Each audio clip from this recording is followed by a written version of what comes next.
مهتمة قوي انا السنة دي اني استخدم كل خضار وفواكه الموسم في وصفاتي في جوه الحلة.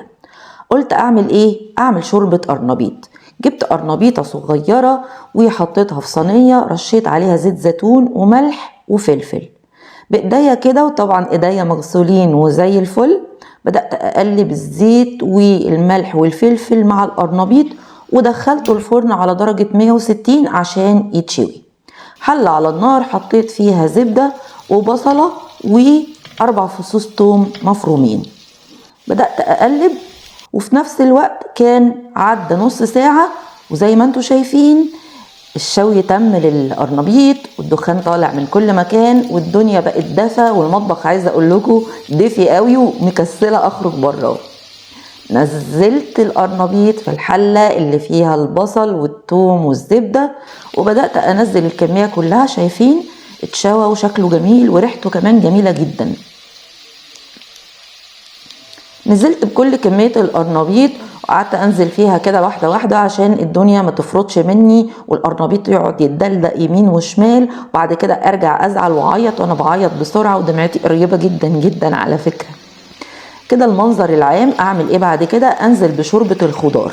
انسب حاجة ان يبقى عندك شوربة خضار. بعد ما غليت بقفل الغطا وبدي الشوربة فرصة علشان تستوي كل المكونات مع بعض والقرنبيط يكمل سواه. شايفين القرنبيط تحس انه دبل قوي وانه خلاص كده مستوي وقرب يتهري كمان. ضربته فين؟ في الكيتشن ماشين، ونزلت عليه بعد كده بنص كوباية كريمة خفق. حطيت توابل من جوز الطيب والزعتر. بعد كده بشرت عليهم جبنة بارميجانو. لو ما فيش الجبنة البارميجانو استغني عنها تماما، او حطي اي نوع جبنة انت بتحبيه.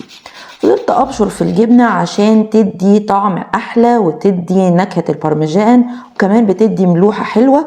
وبعدين ضربته مرة تانية، وبعدين حطيته بقى معاكو اهو في طبق التقديم. ده السمك اللي المفروض توصله شوربة القرنبيط. بدأت بقى أجيب كام قطعة قرنبيط مشويين وأزين بيهم الطبق من فوق علشان يدي إحساس حلو، وأعمل رشة جبنة بارميجان ومبشورة على الوش عشان أعلى بالتيست قوي قوي لفوق. الشوربة دي بتدفي جدا وبتبقى زي شوربة العدس في سمكها. زينتها بإيه؟ زينتها بالبقدونس الأخضر الطازة اللي قطعته حتت صغننة قوي بالمقص بتاع المطبخ بتاع الخضار. ده شكلها من قريب، وانا حمصت معاها عيش توست علشان تتاكل بيه. يمكن كان رأيي فيها اني ما حبيتهاش قوي، لكن انا هسيب الحكم ليكم، احنا اذواق. جربوا الوصفة ويلا ناكل من جوه الحلة.